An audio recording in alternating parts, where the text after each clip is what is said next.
Today we're going to be covering key 5, which is the go day. Some people call it shorten rows, but I call it a go day. But effectively we need to do a process on the machine. We need to bring some needles forward into hold, but we're going to cover hold as a separate thing in another key. But right now I'm going to bring some needles forward, stop them knitting. I'm going to change the colour so you'll be able to easily see what I'm doing. Secure it. And on the front of this particular machine, which is a Knitmaster 323, there's 2 levers, and you just bring them for plain knitting and not to knit needles that are in hold position. That would just knit them, but to bring those 2 levers forward to 1, and that won't knit the needles that are in hold position, which are sticking out. So we're going to take the carriage from right to left, and then at this end, so you can see it hasn't knitted these needles which are in hold, we're going to bring the last green needle forward. When I take the carriage from left to right, what's actually going to happen is that the strand of green is just going to be laying across that needle. So it'll appear like another stitch, but that's just laying across. Taking the carriage from left to right.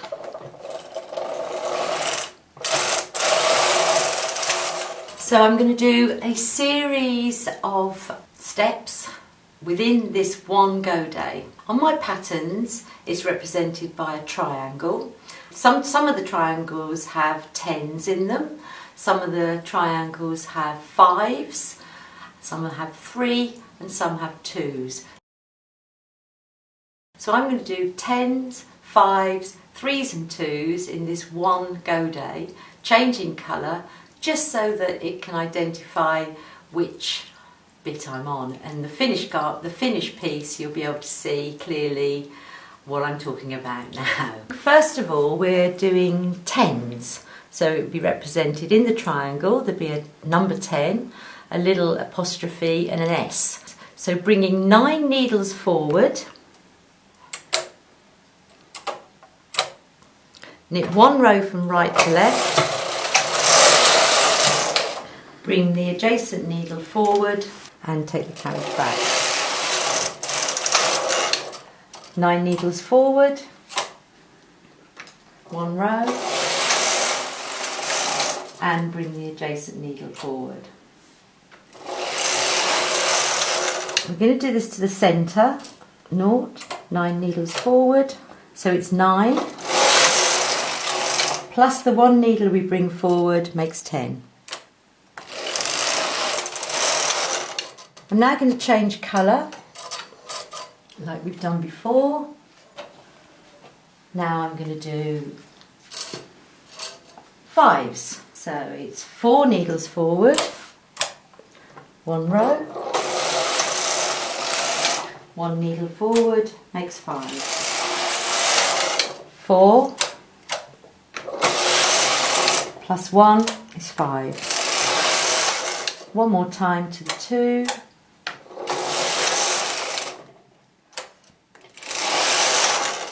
Change colour.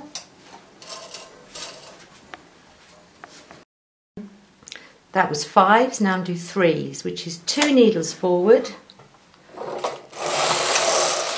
1 row, and 1 makes 3. 2 needles forward, 1 row, and 1 makes 3. If there's another triangle that says 2s, then we bring 1 needle forward,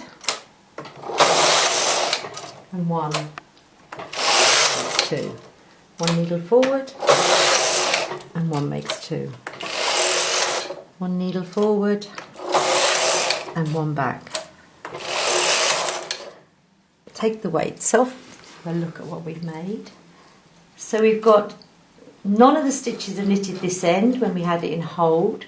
Starting from here, we did 10s to the centre, then we did 5s, and then 3s, and then 2s. So now we've made a triangle, half a triangle, one side, and now we're going to go back on ourselves.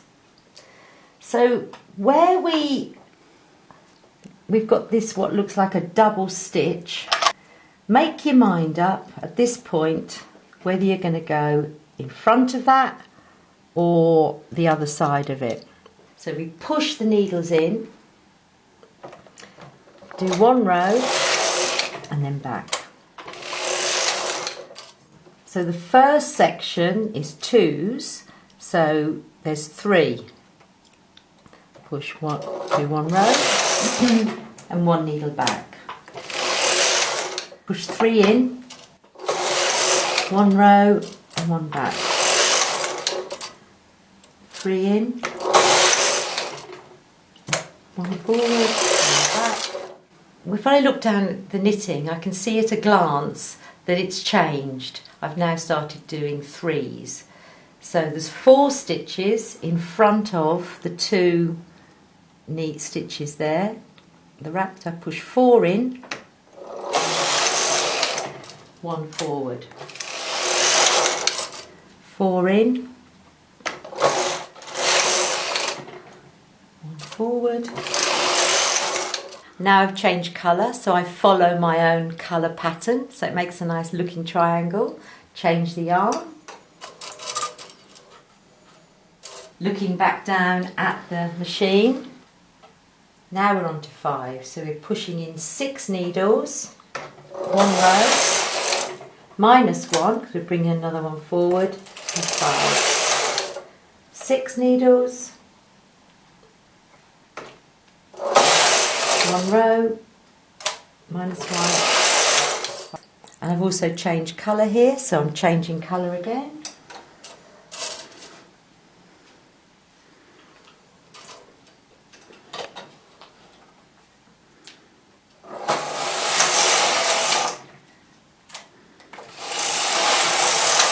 Now we're on to the 10s in reverse, so looking down, 11 needles in, 1 row, minus 1 is 10. Looking down, 11 needles in, 1 row, minus 1, because it's out again, is 10. We're just going to do some plain rows so you can actually look at the triangle that we've made.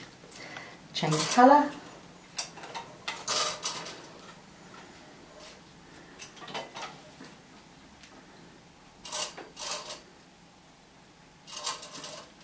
Take the front on this Knitmaster, we take it out of hold, and now when we take the carriage across it will knit the needles that we had in hold.